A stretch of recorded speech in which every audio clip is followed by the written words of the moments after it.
सुबह की पहली रोशनी फूटने ही वाली थी। वादी हिजर की फजा पर एक खौफनाक खामोशी छाई हुई थी। पहाड़ों के दरमियान सोया हुआ सहरा जैसे सांस रोककर किसी आने वाले वाक़े का इंतजार कर रहा था।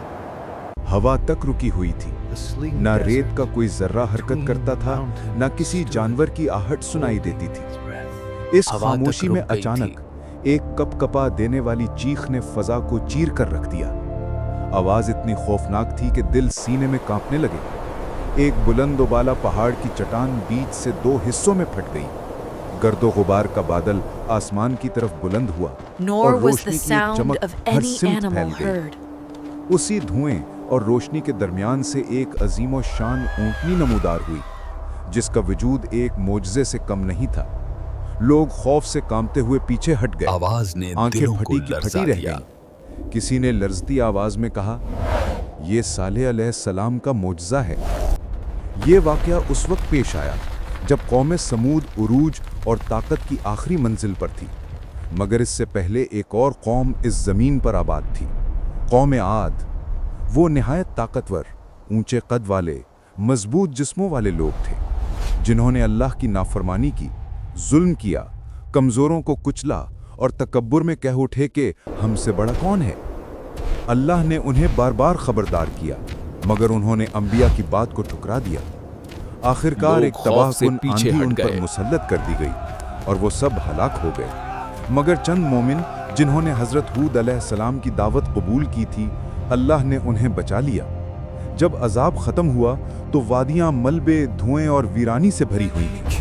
खामोशी ऐसी जैसे मौत हर जर्रे पर छा गई हो। जान बचाने वाले एक दूसरे को देखकर कांपती आवाज में कहते, अल्हम्दुलिल्लाह, हमने हक मान लिया, वरना हम भी हलाक हो जाते। वो लोग वादी छोड़कर नई सरजमीन की तलाश में निकले। सफर तवील और कठिन था। गर्मी, भूख, प्यास और थकन उनके चेहरों से टपकती थी। माएं अपने बच्चों को गोद में उठाए रो पड़ती। बूढ़े असा थामे लड़खड़ाते, मगर फिर भी कदम आगे बढ़ाते, क्योंकि मकसद था पानी, अमन और जिंदगी की तलाश। काफिले नजद और हिजाज के पहाड़ी रास्तों से गुजरते हुए आखिरकार एक सरसब्ज और खुशहाल मुकाम तक पहुंचे, अल उला। यहाँ चश्मे बहते थे, बागात लहलहाते थे, जमीन जरखेज थी और हवा में जिंदगी की खुशबू थी। यही जगह उनकी नई इब्तिदा बनी। यहाँ नस्ल बढ़ी और आगे फैली और वक्त गुजरने के साथ वो वादी हिजर तक पहुंचे, जहाँ आज मदाइन सालेह वाक़या है। यही वो मुकाम था जहाँ ताकतवर और अजीम कौम समूद की बुनियाद रखी गई। अल्लाह ने कौम समूद को बेशुमार नेमतें अता की। उन्हें गैर मामूली जिस्मानी ताकत, हैरान कुन अक्ल, फ़न्नी महारत और तख्लीकी सलाहियत अता की। वो पहाड़ों को तराश कर दीवारें खड़ी कर देते, गारों को महलात में तब्दील कर देते। उनके बनाए हुए सुतून, बुलंद दरवाजे, सीधी तराशी हुई दीवारें और नफीस नक्शो निगार आज भी देखने वालों को हैरान कर देते हैं। कुरान उन्हें याद दिलाता है, वो मैदानों में महल बनाते थे और पहाड़ों को तराश कर घर बनाते थे। रातें मशलों की रोशनी में जगमगाती थीं, बाजार हंगामों से भरे रहते, मौसीकी की धुनें गूंजती और हर तरफ दौलत, रौनक और खुशहाली फैली होती थी। लेकिन फिर अंजाम करीब आने लगा। ताकत ने उन्हें मगरूर बना दिया। वो कहने लगे कि ये सब हमारी कुव्वत और हमारी अक्ल का नतीजा है, अल्लाह का नहीं। दिल सख्त हो गए, ज़मीर मुर्दा हो गए। उन्होंने बुत तराशे और पहाड़ों में पूजने की जगहें बनाई। कमज़ोरों पर जुल्म आम हो गया। दौलत पर कब्जा और ताकत का कानून राइज हो गया। फहाशी, बेहयाई और गुनाह हर तरफ फैल गए और वो फख्र से कहते, हमसे बड़ा कौन है, हम पहाड़ काट कर घर बना लेते हैं। इसी कौम में उबैद बिन मस के घर एक नूरानी बच्चे की विलादत हुई, सालेह अलैहिस्सलाम। बचपन से ही उनके चेहरे पर नरमी, हिकमत और रोशनी झलकती थी। लोग कहते थे, ये बच्चा आम नहीं, इसमें कुछ खास है। जवानी में भी दुनिया की चमक उन्हें कभी बहका न सकी। वो तन्हाई में अल्लाह की इबादत करते और हिदायत की रोशनी में डूबे रहते। फिर एक रात जब सारी वादी नींद में डूबी हुई थी, अल्लाह ने उन्हें नबूवत अता फरमाई।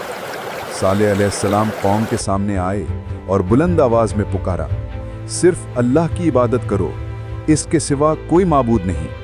सरदार हंसने लगे और तंजिया अंदाज में बोले, कल तक तो हमारा समझदार दोस्त था, آج ہمیں ہمارے معبودوں سے روک رہا ہے؟ صالح علیہ السلام نے نرمی سے سمجھایا، یہ وادی، یہ قوت، یہ نعمتیں سب اللہ کا کرم ہے، شکر کرو، شرک مت کرو۔ مگر وہ اکڑ گئے اور بولے، اگر سچے نبی ہو تو کوئی نشانی دکھاؤ۔ انہوں نے ایک ناممکن شرط رکھی، اس پہاڑ کے اندر سے ایک زندہ اونٹنی نکال کر دکھاؤ۔ صالح علیہ السلام نے دعا کے لیے ہاتھ اٹھائے، فضا کا رنگ بدل گیا، پہاڑ لرزنے لگا اور روشنی کی ایک لہر دوڑی۔ پھر وہی منظر رونما ہوا جس نے تاریخ کا رخ بدل دیا۔ ناقۃ اللہ، اللہ کی اونٹنی پہاڑ سے باہر آئی۔ وہ کوئی عام اونٹنی نہیں تھی، وہ ایک زندہ معجزہ تھا۔ پورا کنواں ایک ہی دن میں اس کے لیے مخصوص ہوتا اور اگلے دن اس کا دودھ پوری قوم کو پیٹ بھر کے ملتا۔ قانون بنایا گیا، ایک دن پانی اونٹنی کے لیے، ایک دن لوگوں کے لیے۔ مگر سردار غصے سے چیخے اور بولے، ہماری آزادی چھین لی گئی، ایک اونٹنی ہمارے پانی پر حکومت کرے گی۔ حسد نے آگ بھڑکا دی اور انہوں نے سازش رچائی، اس نشانی کو ختم کرو، صالح کا نام بھی مٹ جائے گا۔ ایک دولت مند عورت نے اعلان کیا، جو اونٹنی کو قتل کرے میں اسے اپنی بیٹی دے دوں گی۔ کچھ نوجوان تیار ہو گئے، رات کا اندھیرا پھیلا، اونٹنی وادی میں واپس آ رہی تھی اور پیچھے ظالم دشمن کمین گاہ سے نکلے۔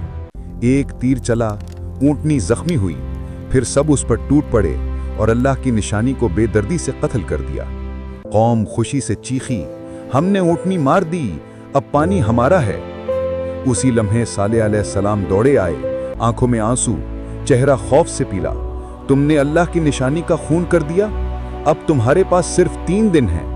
پہلے دن ان کے چہرے زرد ہو گئے، دوسرے دن سرخ اور فضا گرم اور بھاری ہو گئی، تیسرے دن چہرے سیاہ ہو گئے اور ہوا میں موت کی بو پھیل گئی۔